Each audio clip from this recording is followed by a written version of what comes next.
तो वहीं यूक्रेन में फंसे भारतीय छात्रों को वापस लाने के लिए मोदी सरकार ने ऑपरेशन गंगा को और तेज कर दिया है।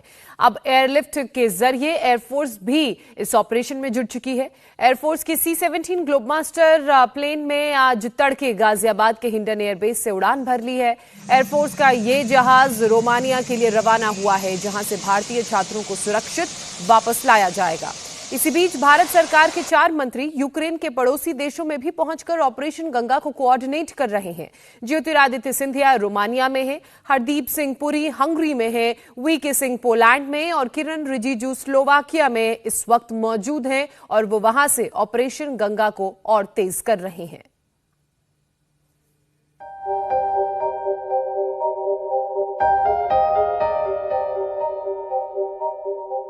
मेरी यूनिवर्सिटी ना बिल्कुल चंडीगढ़ में है, तो मैं कसम से सिर्फ लकी हूँ।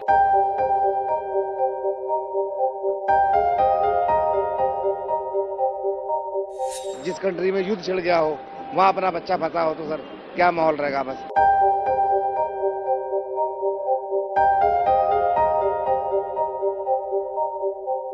स्टूडेंट डरे हुए हैं और वहाँ से मैं रोमानिया बॉर्डर के लिए निकला था, तो रोमानिया बॉर्डर पे बहुत ज़्यादा सिचुएशन खराब है।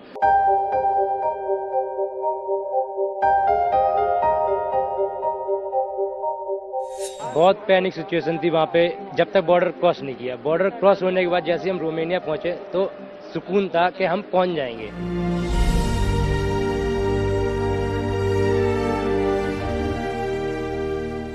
बेटी घर आई तो मां ने गले से लगा लिया। बूढ़े पिता से बेटे के आने की खुशी बयान नहीं हो रही।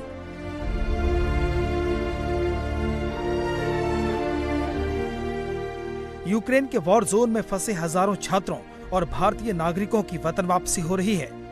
मोदी सरकार ने पूरी ताकत झोंक दी है। 4 मंत्री यूक्रेन के पड़ोसी देशों में जाकर खुद ऑपरेशन की कमान संभाल रहे हैं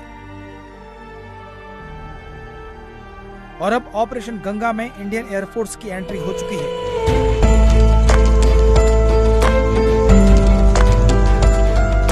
आज तड़के एयरफोर्स के C-17 ग्लोबमास्टर ने गाजियाबाद के हिंडन एयरबेस से रोमानिया के लिए उड़ान भर ली। वायुसेना के इस जंबो जहाज के जरिए भारतीय छात्रों को वापस लाया जाएगा।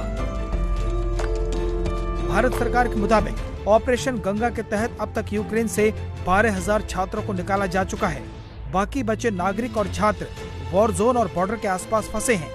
यूक्रेन में भारतीय नागरिकों को कीव छोड़ने की सलाह दी गई है। छात्रों को हंगरी, स्लोवाकिया, रोमानिया, पोलैंड और मोल्दोवा की ओर जाने की सलाह दी गई है। अब तक 1,836 भारतीय छात्रों को देश वापस लाया जा चुका है। पूरे ऑपरेशन पर प्रधानमंत्री नरेंद्र मोदी खुद नजर रख रहे हैं।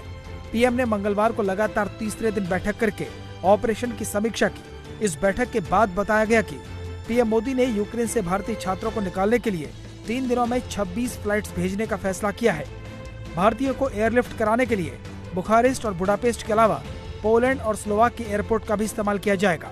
इस ऑपरेशन के बीच बुरी खबर भी आई। हमले में एक भारतीय छात्र नवीन शेखरप्पा की मौत हो गई। नवीन के शव को भारत लाने के लिए विदेश मंत्रालय की कोशिशें तेज हो गई हैं।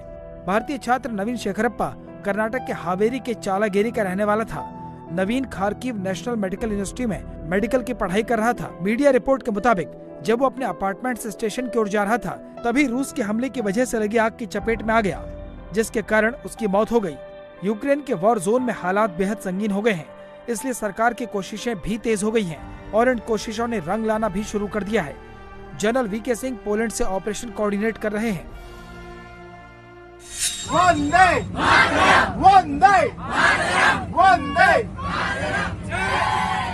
Wish you all the best and let's hope everything quietens down and you can continue your studies. All the best. Take care. सैकड़ों छात्रों की घर वापसी हो गई है। कुछ लोग फ्लाइट में हैं और कुछ लोग ऐसे हैं जो बॉर्डर क्रॉस करके सुरक्षित ठिकानों पर पहुंच गए हैं। आज हम लोग रोमानिया में बैठे हैं। हम लोगों के लिए गर्मा गर्म खाना, वेजिटेरियन खाना हमारे रोमानियन मित्रों ने भेजा है। वहाँ बच्चों के लिए स्पेशल बैग बनाकर भेजा है। कोने में खिलौना इधर भेजा गया है। इधर देखिए कितना सारा बिस्किट, फ्रूट्स, इधर फ्रूट्स पीने के लिए, चाय पीने के लिए चायनिक इत्यादि का इंतजाम किया गया है। इन बच्चों को देखिए, फिर से खेल रहे हैं, नाच रहे हैं, वहां कैसे डरे हुए थे। हम धन्यवाद देना चाहते हैं अपने रोमानियन मित्रों को। हम धन्यवाद देना चाहते हैं यहाँ हिंदुस्तानी अधिकारियों को जिन्होंने बॉर्डर पे हमें निकलने में मदद किया। हम धन्यवाद देना चाहते हैं उन यूक्रेनियन गार्ड्स को जो रात में ठंडक में खड़ा होकर के हम लोगों को, बच्चों के साथ थे तो जल्दी जल्दी इमिग्रेशन करके निकाल दिया। हम धन्यवाद देना चाहते हैं भारत सरकार को जो हम लोगों के लिए इतना कष्ट किया, मेहनत किया। 40% भारतीय छात्र अभी यूक्रेन के अंदर हैं। इनमें से कुछ छात्र बॉर्डर की तरफ बढ़ गए हैं, लेकिन आधे वॉर जोन में फंसे हुए हैं।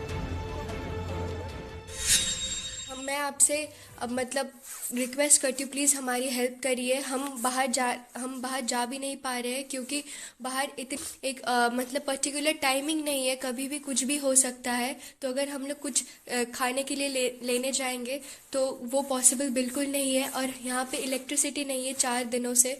तो यहाँ पे मतलब एक ही रेस्टरूम है 50 से 60 लोगों के ऊपर के लिए यूज़ करने के लिए। और हम लोग मतलब पानी भी मतलब टैप वाटर यूज़ कर रहे हैं और हमारे पास कोई भी प्योरीफाइड वाटर नहीं है, ना इलेक्ट्रिसिटी। और यहाँ पे इतनी ज़्यादा सर्दी है कि बंकर में और भी ज़्यादा मतलब ठंडा है वेदर। तो हम लोग कोल्ड से अफेक्ट हो रहे हैं धीरे धीरे। मुश्किल ये है कि हालात और सख्त होते जा रहे हैं। रूस और यूक्रेन के बीच का टेंशन लगातार बढ़ता जा रहा है, जिसकी वजह से एयरलिफ्ट के लिए परेशानी खड़ी हो सकती है। लेकिन इन हालातों में भी मोदी सरकार के मंत्री दिन रात एक किए हुए हैं और अब एयरफोर्स की एंट्री से ऑपरेशन गंगा की रफ्तार और बढ़ सकती है।